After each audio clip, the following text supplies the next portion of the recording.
What happens when a football team sells the 3 best players on the planet? A. Do they become the team with the best goal difference in all of Europe? B. Go 21 points clear en route to an invincible season in League 1? Or C. Emerge as Champions League favourites after dominating a quadruple chasing Liverpool side? Fortunately for PSG, it was all of the above. Hey there, this is Stump Nation FC. We do our best to satisfy the itch in every sports fan's heart. And today we will be taking a deep dive into the unexpected rise of Paris-Saint-Germain.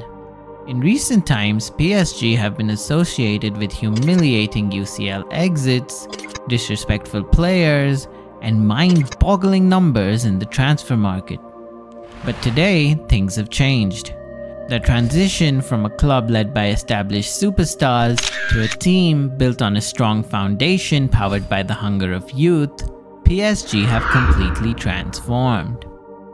To understand the new beginnings of PSG, we must start by looking back. Much like Man City and Chelsea, PSG experienced their own billionaire takeover. This is why the 3 clubs are often compared to each other. Roman Abramovich, Sheikh Mansour, and Nasser Al-Khelaifi are all happy to spend healthy sums of money to bring the best players and managers to their clubs. They always ensure they are a dominant force in their leagues. The billionaires would also completely transform the club's infrastructure, training facilities, and youth development structures. Academies of these clubs are always amongst the best in the world. In a gist, this is what a billionaire takeover looks like in modern football. And while Chelsea, Man City, and PSG may have executed this perfectly, for PSG this is where things come to a halt. There's a glaring difference between PSG and the other 2 clubs. A difference the footballing world will never forget. A difference that still haunts PSG legends like Mbappe, Zlatan, and Cavani. A difference every single fan uses to throw shade at PSG. Because despite transitioning just like Man City and Chelsea, with an expenditure of around 2 billion in the transfer market, PSG never won the UCL. PSG did everything Chelsea and Manchester City did, faster and even in a more extravagant fashion. Yet, they never won the UCL. The best they could achieve was a 1-0 loss to Bayern Munich in the 2020 final. For PSG, their inability to win the Champions League has steamrolled into more problems for the club. But the rest of the footballing world was rejoicing. Every time PSG would lose, football fans would rejoice. No matter who played or managed PSG, they would always find a way to lose a crucial game. And everyone except for PSG fans would rejoice. Constant trolling, memeing, and disrespect to the club was quite common. In 4 years, PSG managed to lose 6-1 to Barcelona in the round of 16, 5-2 to Real Madrid in 2018, 3-3 to an abysmal Man United side in 2019, and 1-0 to Bayern Munich in the final. PSG had successfully tarnished their would-be glorious legacy, and the footballing world just would not hold back. But what's so different now? What makes this PSG side such a force to reckon with? For starters, PSG's new-look rock-solid defense featuring a blend of youth and experience is extremely capable. Furthermore, in the big games we always see them showing up. Nuno Mendes, who was once associated with being a loose screw, is now pocketing the greatest wingers of all time. Pacho, who has been an absolute sensation, is saving PSG from very difficult situations. Hakimi continues to be the elite right back he is, while Marquinhos brings the experience the youth so desperately need. In midfield, PSG have been able to rely on Vitinha, Fabian Ruiz, and João Neves all season, while the attack just goes from strength to strength every game. Dembele, Barcola, Kvaratskhelia, Goncalo Ramos, Doue, Lee, and Zaire Emery ensure Luis Enrique is happy with his options every game. Dembele's form has made him a Ballon d'Or contender, while Donnarumma continues to prove why he's regarded as one of the best men between the posts. This indestructible team is already on the brink of an unbeaten treble-winning season, yet they look like they're only going to get better. How did PSG successfully complete this remontada? The answer is simple. It's nothing but a new form of motivation. After being publicly humiliated by his players, coaches, and staff on multiple occasions, Nasser Al-Khelaifi finally realized something. He finally understood the only people who will stick with PSG no matter what were the fans, particularly the Ultras. You see, back in 1970, Crescent and Pierre formed PSG with a vision. They didn't just want to own a club in the capital of France, they wanted to own a successful, premier European footballing powerhouse.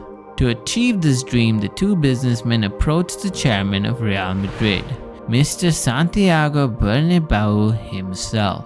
Taking his advice, PSG would become a crowd-funded club, the first in all of France, where 20,000 loyal partisans would invest into the club.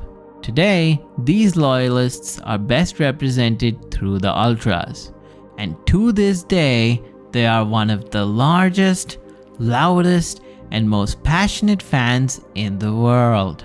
Coming back to present day, PSG are doing their best to repay their fans.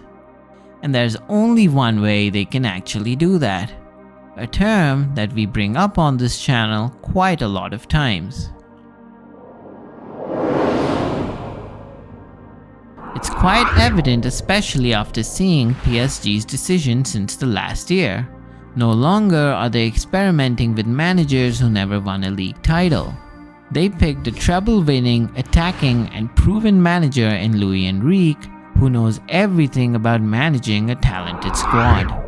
Earlier, the transfer window was the biggest marketing gimmick for PSG. They would always make the headlines and ensure they would go running not after the best trophies, but the best players.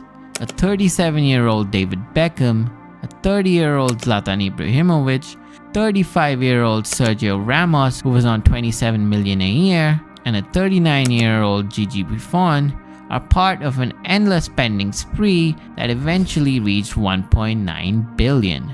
These transfers weren't exactly a requirement. It was absurd when they ended up spending 150 million on Mbappe only weeks after signing Neymar for a world record 222. The transfers were nothing more than a marketing gimmick, no matter what the CEO, sporting director, or any other club official would claim. This was happening because PSG had once again adopted not a strategy to grab trophies, but to grab attention. Which brings us to our final change in habit, one that was long overdue: the elimination of insanity. For years, PSG have been doing things that nobody else on the planet would. A contract worth 200 million for a teenager who was surely going to leave one day, 400 million spent on only 2 players within the span of a week, special privileges to certain players that would let them play a role in managerial related decisions, spending 2 billion without any hesitation whatsoever. This was all plain insanity that we never saw before. Today, PSG continue to spend money, but their transfers are smarter. They no longer care about the clout that comes along with the transfer. Their manager is hell-bent on winning, putting it above any player's wants or needs. Out of this world, never before heard headlines are no longer associated with the French outfit. They are unbeaten in the league and will probably finish the league season invincible. They are waiting to play the Coupe de France final against Reims and are going into the Champions League semi-finals as favorites against Arsenal. These subtle, impactful changes have allowed PSG to transform from being attention seekers to serial winners who are on the brink of claiming the almighty European treble. Alright guys, that was the end of the video. Do let us know what you think about PSG.